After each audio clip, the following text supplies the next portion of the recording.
we need Jerry Pinto, because I've got to make sure that my explanation for the title of this particular event is correct. But Jerry Pinto appears to have skedaddled. He may be having a cup of tea, quite possibly. Explain, here I can see him wandering into the hall at a leisurely pace. But the origin of the title of Me Great Granddad Had a Camera comes from a translation of a Malayalam story or novel by Muhammad Bashir, am I right? Which was rendered as Me Granddad Had an Elephant. And what we've got here is, I mean, I thought it could have been a sort of Liverpudlian phrasing, but I'm told by Jerry Pinto that it's a Cockney phrasing. My great-granddad had a camera. And the important point for Christopher Penn is, I think I'm right in saying, that you didn't discover this remarkable family story until around about the year 2000.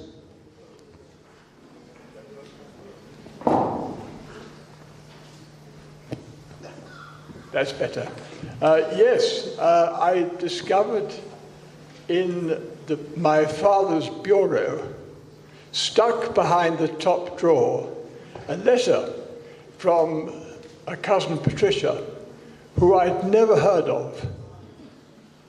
My father didn't speak about his family for reasons which I now understand. We'll come on to that. We'll come on to that. So shall I go on with what happened after? So I think actually maybe what we should do is, before we talk about the specific story of your great-grandfather and your gradual discovery of it, is let's just sort of take a moment to think about what kind of photography he was doing. You've got this beautiful slide here, which I think is taken off the beach in Madras in the 1880s? This is dated about 1870, and it's a catamaran, as you can see, with the old pier of Madras behind it.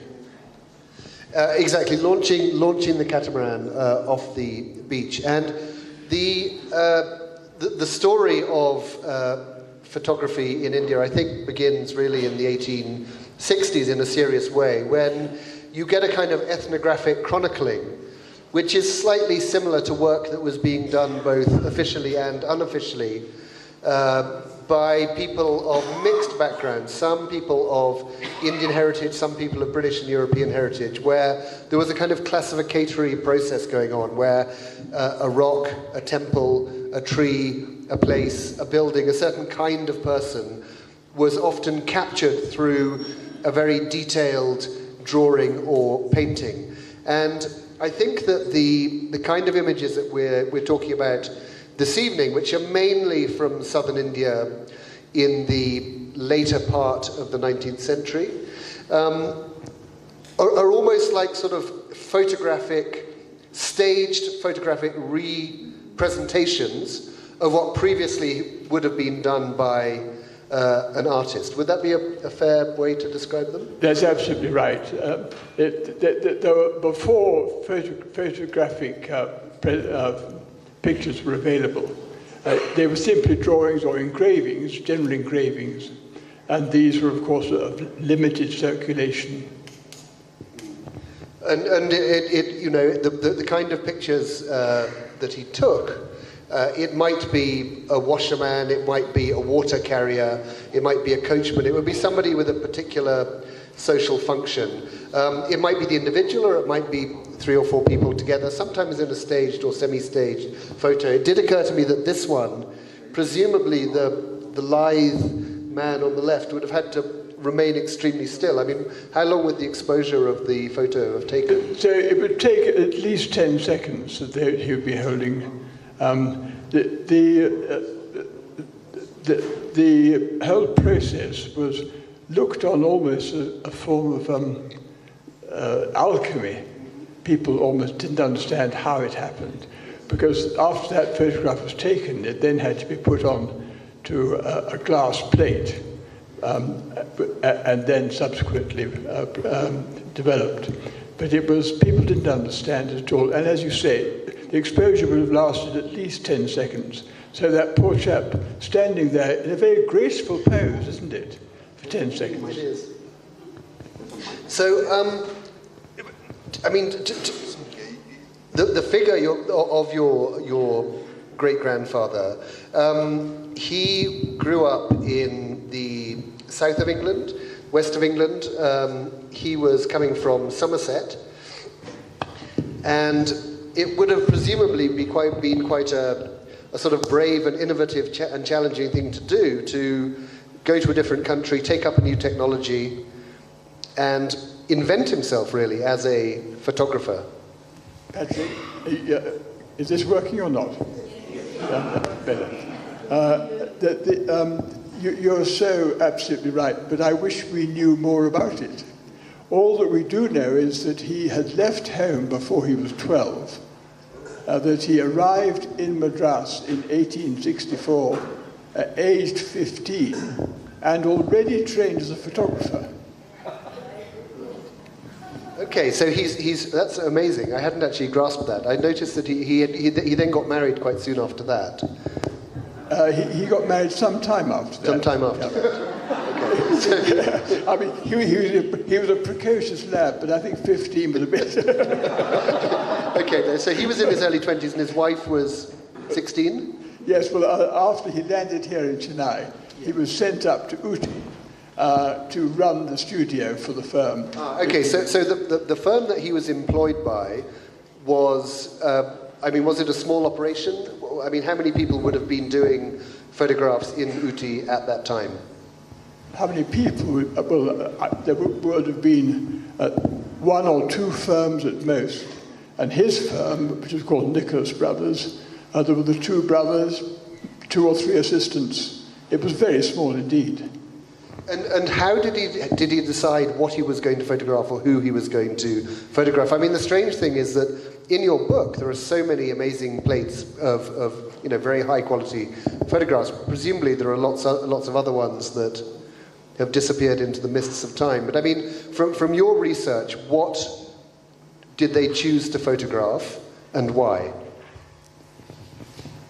Well, the first job, and we have very few of these, were simply portraits in the studio. As the market developed for photographs that visitors could take home with them as mementos, then the photographics spread to beautiful scenery, characteristic figures, and so on. And I mean, would they have printed them and sold them to tourists, to people who were living there? Would they have had an official function? In Ooty, it was almost certainly entirely to tourists who were passing through. There was a very limited local market, and in Ooty, because it was a hill station, the work was almost entirely in the 6 months of the hot season, between April and September. And as you said, apart from photographs in Ooty, in the cooler months, there would be less visitors, and people would come back down to the plains. Okay, I'm now just swapping microphones.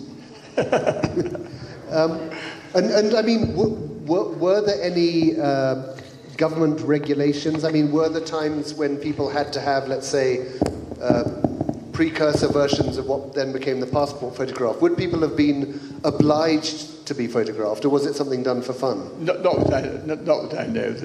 I'd have no suggestion at all that people were required to be photographed. No, the photographs that he took were ones that essentially were wanted by the market, and the market was travellers. Because, I mean, I slightly felt, looking at them, that they reminded me a bit of Instagram photos, in that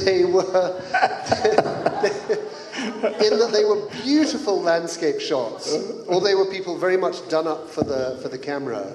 In other words, they were not in any way casual pictures of buildings or of trees or of landscapes or of people. It was always about what is the absolutely most stunning presentation that we can make. I wish I knew more about Instagram. I'm of the generation which doesn't really understand Instagram. Okay, good. Now that gives me the opportunity to ask the students in the audience, would you put this picture on your Instagram feed? Okay, good. Okay, some hands are going.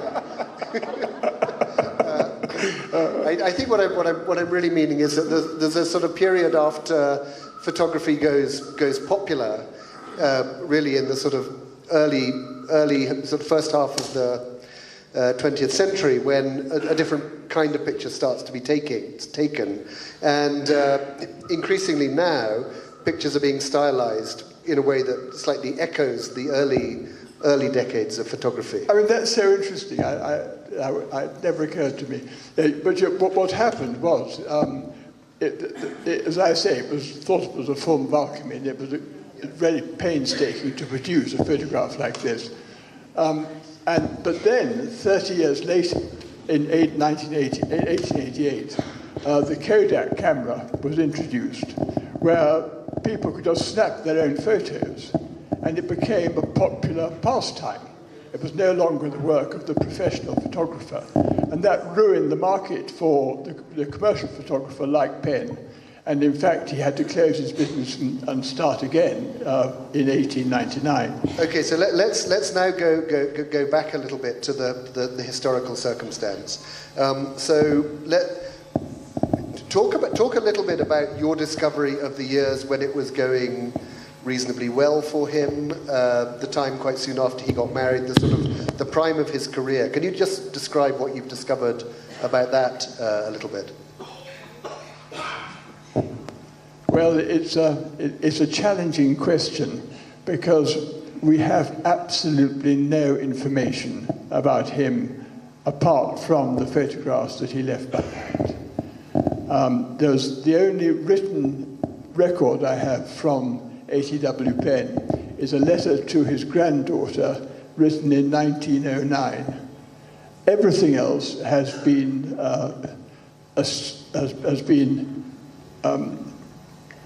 worked out or assumed from the photographs, and the information on those has largely come from advertisements which he placed in the South of India Observer, which told me roughly where he had gone and how what photographs, what subjects he'd been taking.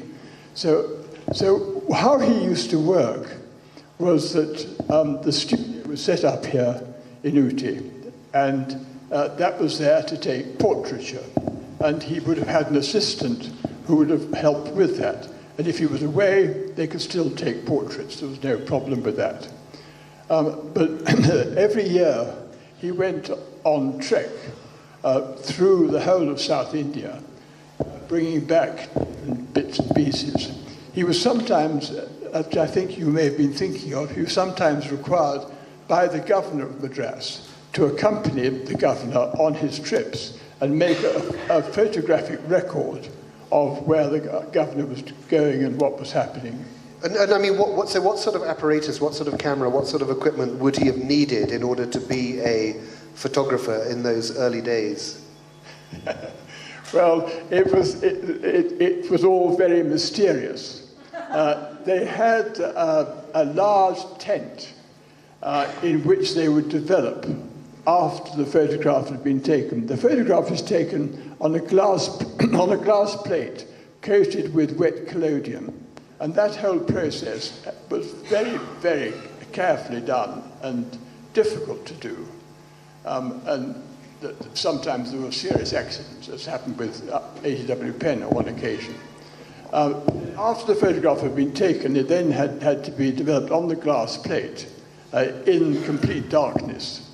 And subsequently, the glass plate, when it was being developed, would be placed with an albumen paper substrate from which it would produce the glass plate was the negative, and the substrate would be the positive.